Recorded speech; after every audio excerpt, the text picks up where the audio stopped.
Hi అండి, అందరికీ నమస్తే. My dear mansion part 62. ఉదయం ఎప్పుడో బయటికి వెళ్ళి అంత రాత్రి వరకు ఇంటికి రాని అమలా గారి గురించి కంగారు పడుతూ అర్జున్కి స్నానం చేయించి హోంవర్క్ చేయిస్తూ కోడల కోసం ఎదురు చూస్తూ ఉన్నారు అశోక్ గారు.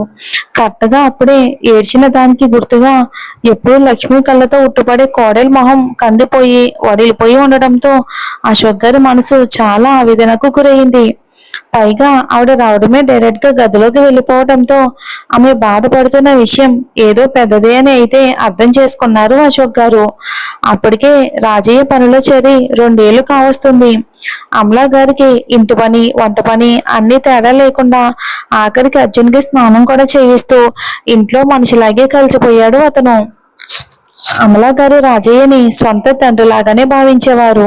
అందుకే రాజయ్య కూడా ఆవిడ తన బిడ్డను చూసుకునేవాడు. అమలా గారు రావటం లేట్ అవటంతో రాజయ్యని వంట సిద్ధం చేసి పెట్టి ఉంచాడు.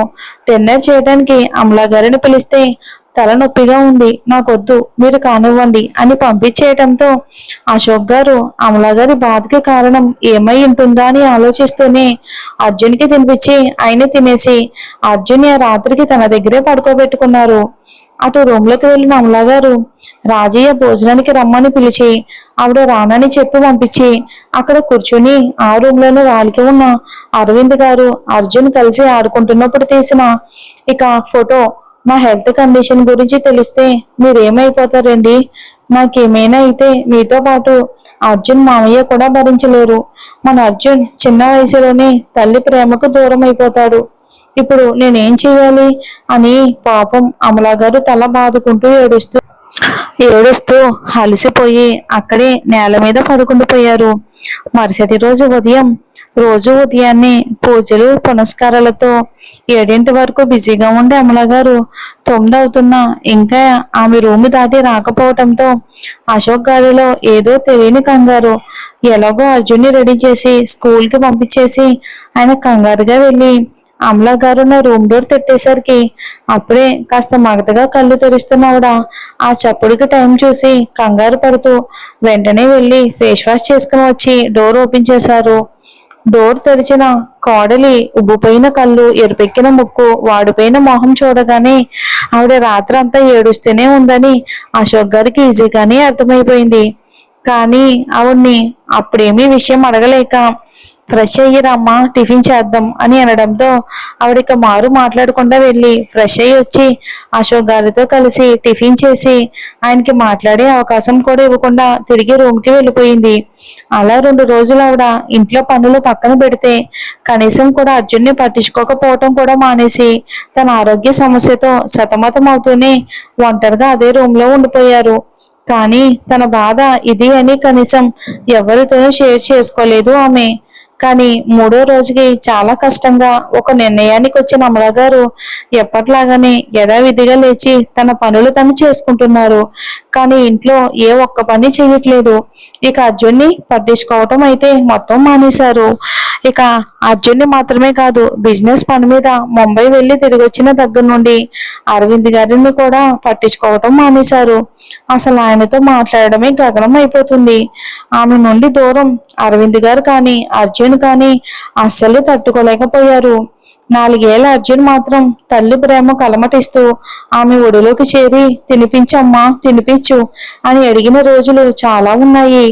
అమలా గారు అలా చేయడానికి కారణం ఏంటంటే అరవింద్ గారు ఆమె విషయంలో పూర్తిగా విసుగుపోయేలా చేసి ఆయన నుండి తన చావు వార్త కూడా ఆయనకి చేరనంత వరకు దూరంగా వెళ్ళిపోతే ఆయన కొన్నాళ్ళు బాధపడ్డా నెమ్మదిగా తన వల్ల ఇరిగిపోయిన మనసు మరొకరికి తోడుతో ఖచ్చితంగా గాడిలో పడుతుంది అని, అర్జున్కి తల్లి ప్రేమ కూడా దక్కుతుంది అన్న నమ్మకంతో ఆవిడ మొండిగా లోపలే చేస్తూనే పైకి మొండిగా నటిస్తున్నారు.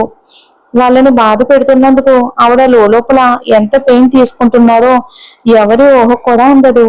అలా ఉండగానే ఒక 1 నెల రోజులు గడిచిపోయాయి. అమలా గారు అలా అందరినీ దూరం పెట్టడం వెనుక కారణం ఏంటో తెలుసుకోవడానికి అరవింద్ గారు అశోక్ గారు చాలా ప్రయత్నించారు. కానీ విఫలమయ్యారు. ఆ ప్రయత్నంలో భాగంగానే అమలా గారికి తల్లిదండ్రుల చేత కూడా అడిగించారు. అశోక్ గారు కనీసం వాళ్ళకైనా కారణం చెప్తే బాగుండు అని.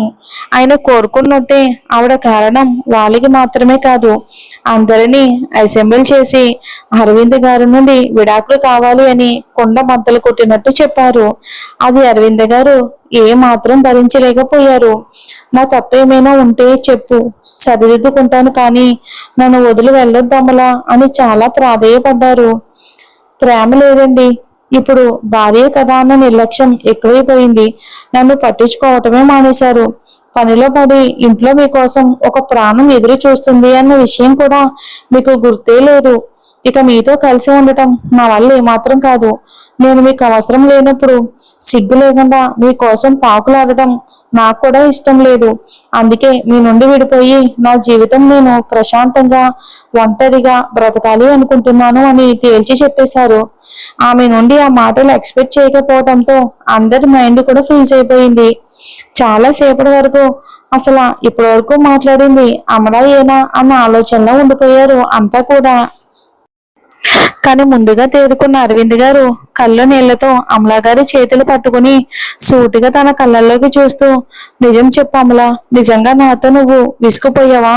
నా నుండి విడాకులు కోరుతున్నావా నువ్వు అని అడగగానే ఆమె ముందు కాస్త తడబడినా అవును అని స్థిరంగా చెప్పడంతో అరవింద్ గారు బాధగా, అర్జున్ అంటే నీకు ప్రాణం కదా, మరి వాడిని వదిలేసి నువ్వు ఒంటరిగా బ్రతకగలవా?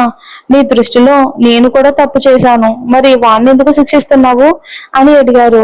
ఆ ప్రశ్నకు అమలా గారు అప్పటి వరకు అదిమి పెట్టుకున్న కన్నీళ్లకు స్వేచ్ఛనిచ్చి మౌనం దాల్చడంతో అరవింద్ గారు ఆయనకు కావలసిన సమాధానం దొరకడంతో చిన్న చిరునవ్వుతో ఆమె చేతులు వదిలేసి వెంటనే అక్కడి నుండి బయటికి వెళ్ళిపోయారు. అప్పటి నుండి 2 రోజులు ఆయన ఇంటి మొహం చూసిందే లేదు. కానీ 3వ రోజున ఇంట్లో అడుగుపెట్టిన అరవింద్ గారు అమలా గారిని వెతుక్కుంటూ రూమ్లోకి వెళ్ళేసరికి పాపం ఆవిడ అప్పటికే కడుపులో నొప్పి తట్టుకోలేక సాధ్యమైనంత వరకు నొప్పిని పంటి బిగివని అంచుకున్నారు. కానీ అలా చేయటం వలన బ్లీడింగ్ ఫ్లో పెరిగిపోయి అక్కడే స్పృహ తప్పి పడిపోయారు. అలా ప్రయత్నించి ఆవిడ ప్రవర్తనకు కారణం తెలుసుకుని గుండెను గుప్పెట్లో పెట్టుకుని ఇంట్లో అడుగు పెట్టారు. ఇప్పుడు ఆమెను అదే పరిస్థితిలో చూసేసరికి ఒక్కసారిగా ప్రాణం పోయినట్టు అనిపించింది ఆయనకి. కానీ క్షణాల్లోనే తేరుకుని వెంటనే ఆమెను హాస్పిటల్కి తీసుకుని బయలుదేరారు. హాస్పిటల్లో అడ్మిట్ చేశాక డాక్టర్ ఆవిడని చెక్ చేసి, సారీ సార్, ఆవిడ పరిస్థితి ఎప్పుడో చేయి దాటిపోయింది, కానీ ఇప్పుడు ఆవిడ జీవితకాలం కొద్ది రోజులు మాత్రమే. కానీ ఆవిడ చెప్పాల్సింది చెప్పి ఆవిడ అక్కడి నుండి వెళ్ళగానే అరవింద్ గారి గుండెల్లో అగ్ని పర్వతం బద్దలవటంతో అమలా అని ఏడుస్తూ అక్కడే నేల మీద కూలబడిపోయారు. అప్పుడే అర్జున్ని స్కూల్ నుండి ఇంటికి తీసుకొచ్చి రాజయ్య ద్వారా విషయం తెలుసుకున్న అశోక్ గారు అర్జున్ని రాజయ్యకి అప్పగించి వెంటనే హాస్పిటల్కి చేరుకుని అక్కడ గుండెలు పగిలేలా ఏడుస్తున్న కొడుకుని చూడగానే ఆయన మనసు భారంగా మారిపోయింది. కానీ తను తమాయించుకుని కొడుకుని దగ్గరకు తీసుకోగానే అరవింద్ గారు తండ్రి కౌగిట్లో ఏడ్చి ఏడ్చి స్పృహ కోల్పోయారు. దాంతో అశోక్ గారు కంగారుగా డాక్టర్ని పిలిచి అరవింద్ గారిని మరో రూమ్ లో పడుకోబెట్టి అమలా గారిని ట్రీట్ చేస్తున్న డాక్టర్ ద్వారా విషయం తెలుసుకుని అటు కొడుకు ఇటు కోడలు ఇద్దరు హాస్పిటల్ బెడ్ ఎక్కడంతో ఏం చేయాలో పాలుపోక అమలా గారి తండ్రికి ఫోన్ చేసి ఆయన్ని పిలిపించారు. కానీ అప్పటికే స్పృహలోకి వచ్చిన అమలా గారు అరవింద్ గారికి తన ఆరోగ్య పరిస్థితి తెలిసిపోయిందని, ఆ విషయం తట్టుకోలేక ఆయన స్పృహ కోల్పోయారు అన్న విషయం తెలియగానే నర్స్ ద్వారా ఏ క్షణాల్లో అయినా తన ఊపిరి గాల్లో కలిసిపోవచ్చు అని తెలుసుకుని ఆఖరిసారి అరవింద్ గారిని కల్లారా చూసుకుని వెంటనే అక్కడి నుండి ఎవరికీ తెలియకుండా వెళ్ళిపోయారు ఆవిడ. అమలా గారు వెళ్ళిపోయిన విషయం అరవింద్ గారికి తెలిస్తే మరి ఆయన పరిస్థితి ఏంటి? ఇదంతా అర్జున్కి తెలుస్తుందా? మరి చూద్దాం వచ్చే ఎపిసోడ్లో.